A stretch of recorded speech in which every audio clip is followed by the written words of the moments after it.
the attack on Nasrallah, potentially signaling a new phase of fighting in the Mideast. As we get word, the Israeli military is mobilizing additional reserve soldiers. So let's bring in ABC's Tom Sufi-Burridge, who's in Israel, and Mary Alice Parks at the White House with reaction. Tom, let's start with you. What are you hearing this morning? Good morning, Janae. Yeah, Israeli officials are saying they acted on real-time intelligence, blasting that Hezbollah HQ underneath those apartment buildings. And I was just on a briefing where the IDF said their intel makes them certain Hassan Nasrallah, the leader of Hezbollah, was killed in that strike, as well as several other senior Hezbollah commanders. And make no mistake, Nasrallah's death will send shockwaves through this region. It's a huge blow for Hezbollah. He was its political, spiritual, and overall leader for more than 30 years. The IDF calling him, quote, one of the world's strongest and most influential terrorists. And this morning, Israel warning that wave of attacks overnight in southern Beirut that Marcus was reporting on are not the end of its toolbox. But I think here in Israel and across this region, there is unease about what comes next. How will Hezbollah's backer, Iran, respond? Iranian officials are saying Hassan Nasrallah's death has changed the rules of the game.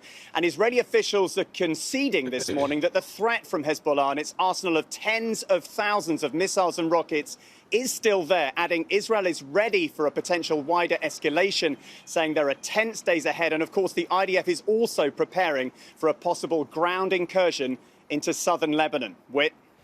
I will take it from here, Tom. Thank you. And Mary Alice, I want to bring you in now. What are we hearing from Washington? Because we saw President Biden there trying to distance the U.S. from this attack. Yeah, absolutely, Janae. Look, the U.S. has long worried about Hezbollah's growing military capabilities. But like you said, overnight, President Biden really tried to distance himself from this attack, saying the U.S. had no involvement and was actually given no advance warning. One source here at the White House told me Israel only told them of this operation once it was ongoing, once they had planes in the air. Now, it is very likely the massive bomb used in this move was from the U.S. Now, yesterday, Secretary of State Blinken urged a pause in fighting. He described this as a precarious moment for the Middle East. He said the choices all parties make in the coming days will determine which path the region is on, with profound consequences, possibly for the years to come. You know, big picture, the U.S. does not want to see their ally engaged in another whole-scale war.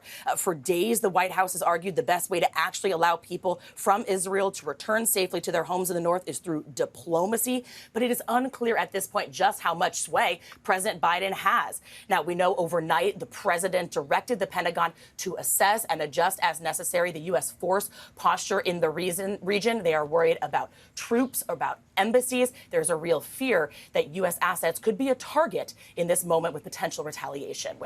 Mary Alice Parks, thank you.